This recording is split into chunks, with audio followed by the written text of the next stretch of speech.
دیکھیے عالمی خبریں فکر و خبر پر۔ آج سے سعودی عرب میں مسجد نبوی اور فلسطین میں مسجد اقصیٰ کو نمازیوں کے لیے کھول دیا گیا ہے۔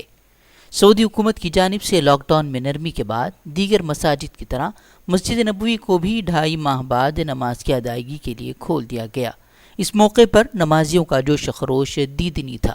فرزندان اسلام بڑی تعداد میں جوق در شوق نماز کی ادائیگی کے لیے مسجد نبوی پہنچے۔ مسجد کو گنجائش کے حساب سے 40% نمازیوں کے لیے کھولا گیا ہے۔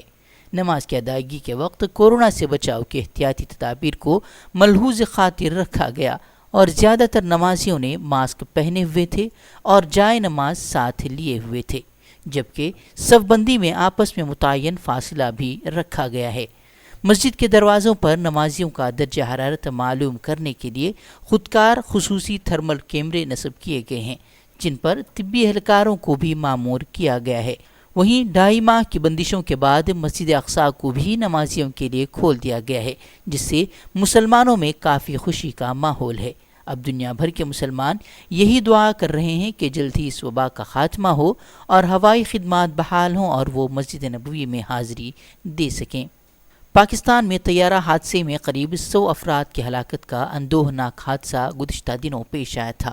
اب ایئربس کمپنی کے ماہرین نے PIA طیارہ حادثے کی تحقیقات مکمل کر لی ہیں اور جائے وقوع سے تمام ضروری شواہد بھی اکٹھے کر لیے ہیں۔ فرانس کی ایئربس کمپنی کے 11 رکنی تحقیقاتی ٹیم نے PIA طیارہ حادثے کی تحقیقات مکمل کر لی ہیں، تاہم رپورٹ فرانس میں ہی تیار کی جائے گی۔ جہاز کے فلائٹ ڈیٹا ریکارڈ اور کیبن وائس ریکارڈ کی ڈیکوڈنگ کا عمل 2 جون سے شروع ہوگا، جبکہ FDR اور CVR کی ڈیکوڈنگ فرانس کے شہر لیبورگٹ کی ایوییشن لیب میں کی جائے گی۔ ایئربس کمپنی نے ایوییشن ڈویژن اور تحقیقاتی ٹیم سے براہ راست رابطہ کر کے تباہ شدہ جہاز کا وائس اور ڈیٹا ریکارڈ فرانس لے جانے کی اجازت مانگ لی ہے، جس پر ایوییشن نے آمادگی ظاہر کر دی ہے۔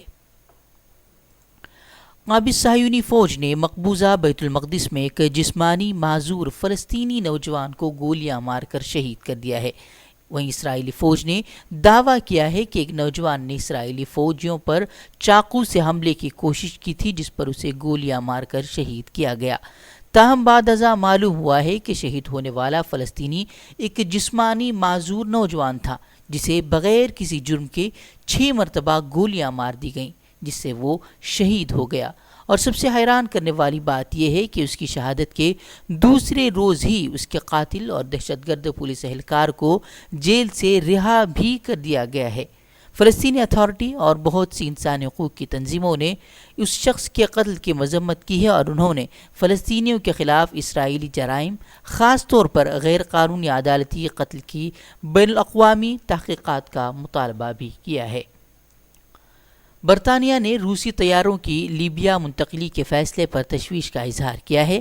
برطانوی وزارت خارجہ کی جانب سے جاری کردہ اعلامیہ میں کہا گیا ہے کہ شام سے لیبیا کو روسی طیاروں کی منتقلی سے متعلق حالیہ ایام میں امریکہ سے تعلق رکھنے والی خبریں اور روس کے لیبیا میں جنرل حفتر کی صف میں جگہ پانے کے حوالے سے ہر گزرتے دن بڑھنے والے دلائل تشویش کا باعث ہیں۔ یہ چیز اقوام متحدہ کی قیادت کے سلسلے امن کو متاثر کر رہی ہے، لہٰذا ہم لیبیا کے تمام تر فریقین کو فائر بندی اور سیاسی مذاکرات کے قیام کے حوالے سے اقوام متحدہ کی قیادت کی کوششوں میں شرکت کی اپیل کرتے ہیں۔ یاد رہے کہ لیبیائی وزیر داخلہ نے شام کے فوجی اڈے سے پرواز کرنے والے سوویت طیاروں سے مشرق میں حفتر تک پہنچنے کی اطلاع دی تھی۔ فارن پالیسی میگزین نے دعویٰ کیا ہے کہ افغان طالبان کی اعلیٰ قیادت کورونا وائرس کا شکار ہو گئی ہے۔ طالبان لیڈر سراج الدین حقانی اہم کمانڈروں سے ملاقاتوں کے نتیجے میں کئی کمانڈر بھی وائرس کا شکار ہو گئے ہیں۔ میگزین کا کہنا ہے کہ اعلیٰ قیادت کی عدم موجودگی کی وجہ سے سابق امیر ملا عمر کے بیٹے ملا یعقوب نے قیادت سنبھال لی ہے۔